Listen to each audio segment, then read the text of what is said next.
দরকার ছিল। কিছুদিন আগেও এখনো 1 মাস হয়নি ভারতের পানির কারণে বাংলাদেশের কুমিল্লা, ফেনী, নোয়াখালী এলাকাগুলো বন্যায় প্লাবিত হয়েছে।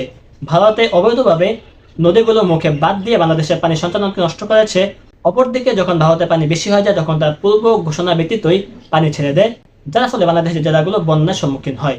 ভারতের পানির কারণে বাংলাদেশের যে জেলাগুলো বন্যায় শিকার হয়েছে সেই লোকগুলো এখনো ক্ষতি থেকে উঠতে পারে নাই। তার মধ্যেই আপনারা 3000 টন ইলিশ ভারতে রপ্তানি করার অনুমতি দিয়েছে, যা কুমিল্লা, নোয়াখালী, ফেনীবাসীদের মনে বিশাল বড় একটি আঘাত। বাংলাদেশের বাজারে ইলিশের দাম না কমিয়ে, বাংলাদেশের বাজারে ইলিশের পরিমাণ বৃদ্ধি না করে 3000 টন ইলিশ ভারতে রপ্তানি করা সিদ্ধান্তটি বাংলাদেশের জনসাধারণের কল্যাণ বয়ে আনে না। সুতরাং বাংলাদেশের জনসাধারণের দাবি হলো ইলিশ রপ্তানি করার পাশাপাশি বাংলাদেশের বাজারে ইলিশের দাম কমানো এবং বাংলাদেশের বাজারে ইলিশের পরিমাণ বৃদ্ধি করা, যাতে করে বাংলাদেশের গরিব, দুঃখী, মধ্যবিত্ত বড় লোক সবাই ইলিশ খেতে পারে।